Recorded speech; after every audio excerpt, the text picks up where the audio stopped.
हाँ तो बच्चों, आज हम राजनीतिक विज्ञान का जो आधुनिक उपागम है इसके विशेषताएं बताएंगे और इन विशेषताओं के साथ साथ राजनीतिक विज्ञान का जो आधुनिक और परंपरागत उपागम है इनमें क्या अंतर है वो बताएंगे। और इसके बाद में जो अपनी मंडे को जो क्लास होगी उसमें हम व्यवहारवाद के बारे में बताएंगे। इसके बाद में उत्तर व्यवहारवाद है, फिर नवीन जो सिद्धांत हैं उनके बारे में बताएंगे। तो सबसे पहले राजनीतिक विज्ञान के जो आधुनिक उपागम है इसकी कुछ विशेषताएं हैं वो सुन लीजिए आप। पहली है वैज्ञानिकता। आधुनिक राजनीति शास्त्री अपने अध्ययन को अधिक वैज्ञानिक बनाना चाहते हैं। वे राजनीतिक घटनाओं एवं तथ्यों को वैज्ञानिकता की कसौटी पर कसकर उनकी जांच करते हैं। ये प्राकृतिक विज्ञान एवं अन्य सामाजिक विज्ञानों से अध्ययन की नई नई तकनीकों को लेकर राजनीतिक विज्ञान में उनका प्रयोग करते हैं। दूसरा है मूल्य मुक्त अध्ययन। राजनीतिक विज्ञान का आधुनिक जो उपागम है वह मूल्य निरपेक्षता पर जोर देता है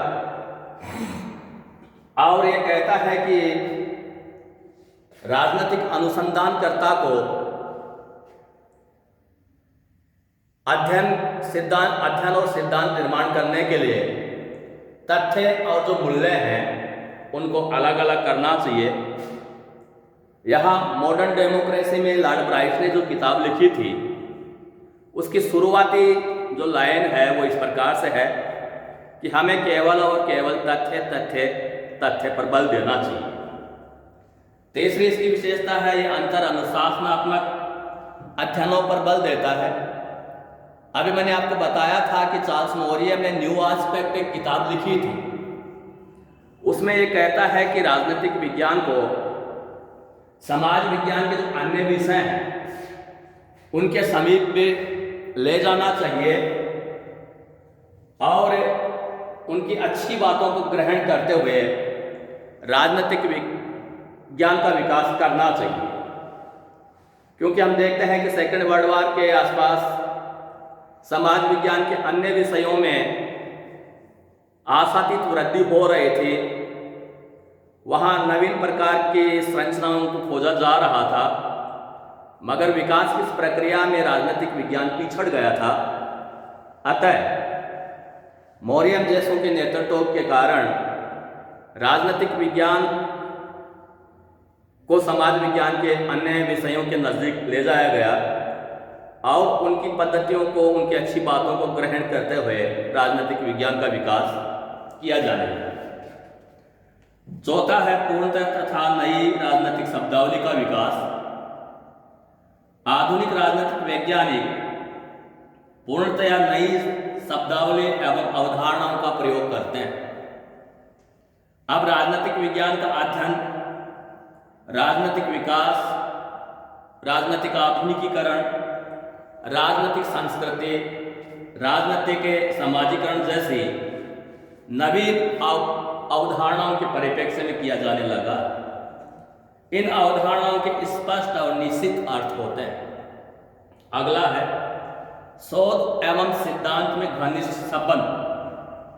वैज्ञानिक पद्धति के प्रयोग द्वारा आधुनिक राजनीतिक शास्त्री सामान्यकरण, व्याख्या एवं सिद्धांतों के निर्माण में लगे हैं।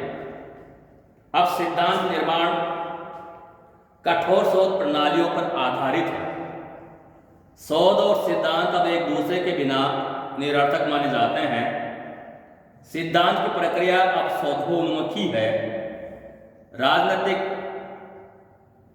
वैज्ञानिकों का एकमात्र उद्देश्य राजनीति के सैद्धांतिक प्रतिमानों को विकसित करना।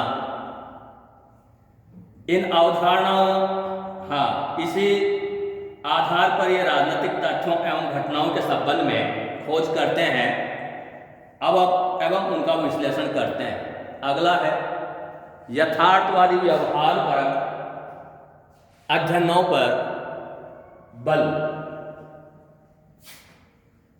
आधुनिक राजनीतिक वैज्ञानिक यथार्थवादी और तथ्यपरक अध्ययनों पर बल देते हैं। ब्राइस के अनुसार अपनी पुस्तक अमेरिकी कॉमनवेल्थ की रचना में उनका उद्देश्य अमेरिका की संस्थाओं और उसकी जनता को बिल्कुल वैसा ही चित्रित करना है जैसे वे हैं। इसी भावना को उन्होंने 1924 में प्रकाशित अपनी पुस्तक मॉडर्न डेमोक्रेसी में इस प्रकार व्यक्त किया, सबसे अधिक आवश्यक है तथ्य तथ्य तथ्य। अब राजनीतिक विज्ञान के विद्वानों ने इस बात को की खोज प्रारंभ कर दी गई है कि संविधान का स्वरूप चाहे जैसा भी हो, समाज में शक्ति के वास्तविक स्रोत और केंद्र कहाँ स्थित है, शासक वर्ग अपनी शक्तियों का प्रयोग किस रूप में कर रहा है और शासित वर्ग का राजनीतिक व्यवहार कैसा है। पूर्व अध्ययन कानूनी एवं संस्थागत है। अब उनका स्थान राजनीतिक प्रक्रियाओं को समझने की प्रवृत्ति ने ले लिया है और राजनीतिक दल, दबाव गुट और मतदान व्यवहार आदि से संबंधित व्यापक अध्ययन किए जाने लगे। राजनीतिक संस्थाओं के अध्ययन की अपेक्षा अब व्यक्तियों के राजनीतिक व्यवहार के विश्लेषण पर बल दिया जाने लगा। अब हम आपको राजनीतिक विज्ञान के आधुनिक और परंपरागत विभागों में जो अंतर है वह हम आपको बताएंगे। सबसे पहला है राजनीतिक विज्ञान की परिभाषा के संबंध में अंतर। परंपरागत राजनीतिक विज्ञान को परंपरागत राजनीतिक विचारक विज्ञान को राज्य एवं सरकार के अध्ययन का विज्ञान मानते हैं, लेकिन इसके विपरीत आधुनिक राजनीतिक विचारकों का मत है कि राजनीतिक विज्ञान की विषय वस्तु राज्य नहीं वरन मनुष्य का राजनीतिक व्यवहार है। दूसरा है विषय क्षेत्र संबंधी अंतर। परंपरागत तथा आधुनिक राजनीतिक विज्ञान के क्षेत्र के संबंध में भी अंतर है। परंपरागत राजनीतिक विज्ञान में राज्य का सार्वकालिक, वर्तमान तथा भविष्य का अध्ययन किया जाता है। इसके साथ ही सरकार का गठन, शासन के स्वभाव, शासन के अंग, शासन के रूप एवं कार्यों का अध्ययन किया जाता है। परंपरावादी इन सब का संस्थागत अध्ययन करते हैं। दूसरे और आधुनिक राजनीतिक वैज्ञानिक संस्थाओं का नहीं अपितु प्रक्रियाओं का अध्ययन करते हैं। आर्थर बेंटले परंपरागत राजनीतिक विज्ञान का एक कड़ा आलोचक था और उसे बंजर और औपचारिकता पूर्ण, प्राणहीन, बंध्या और स्थैतिक मानता है। उसका मूल कारण उसकी दृष्टि में था कि उसकी प्रक्रिया के अध्ययन पर पर्याप्त जोर नहीं दिया गया। तीसरा अंतर है प्रकृति के क्षेत्र में। तो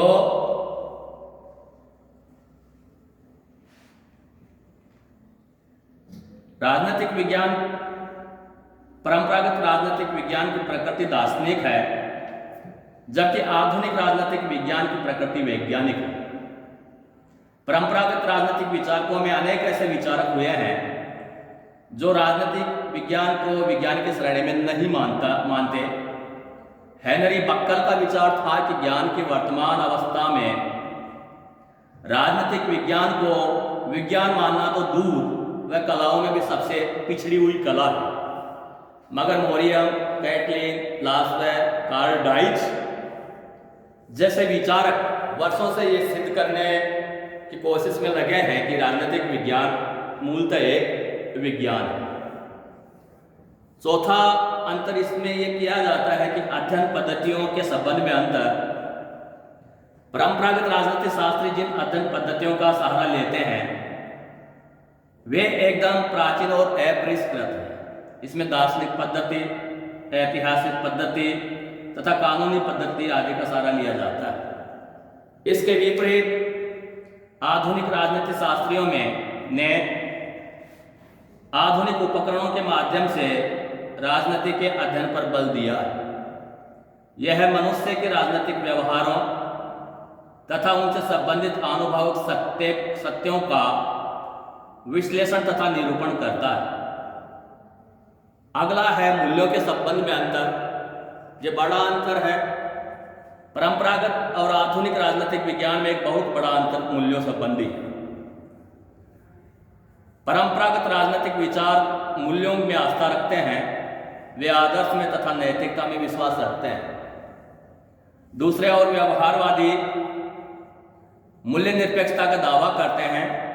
उनके अनुसार राजनीतिक वैज्ञानिक अपने आप को नैतिक भावनाओं, मूल्यों, आदर्शों, मिथ्या झुकावों व पक्षपात आदि से दूर रहकर वैज्ञानिक अध्ययन और अनुसंधान करें। राजनीति को मूल्य निरपेक्ष एवं तटस्थ रहना चाहिए। उद्देश्यों के संबंध में अंतर।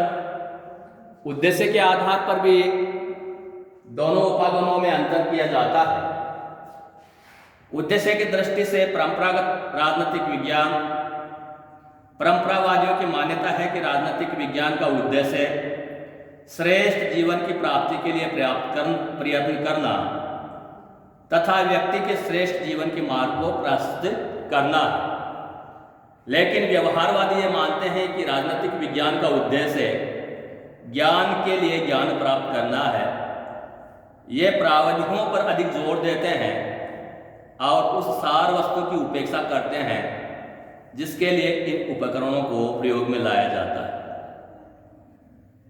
अतः निष्कर्ष ये कहा जा सकता है कि सेकेंड वर्ल्ड वॉर के बाद व्यवहारवादी आंदोलन का उदय हुआ। उसने परंपरागत राजनीतिक विज्ञान की कमियों को उजागर किया और राजनीतिक विज्ञान को नवीन अध्ययन सामग्री और पद्धतियां प्रदान की। लेकिन 1960 में ही यह प्रतीत होने लगा था कि व्यवहारवादी आंदोलन में काफ़ी कमियां हैं। परिणाम स्वरूप जो डेविड ईस्टन व्यवहारवाद का समर्थक था, वही चीख कर व्यवहारवाद की आलोचना करने लग गया और वह उत्तर व्यवहारवादी बन गया। तो बच्चों, आज इतना ही। आगे आने वाली जो 3-4 क्लासेज होंगी अपनी ऑनलाइन, वो व्यवहारवाद और उत्तर व्यवहारवाद से संबंधित रहेंगी। धन्यवाद।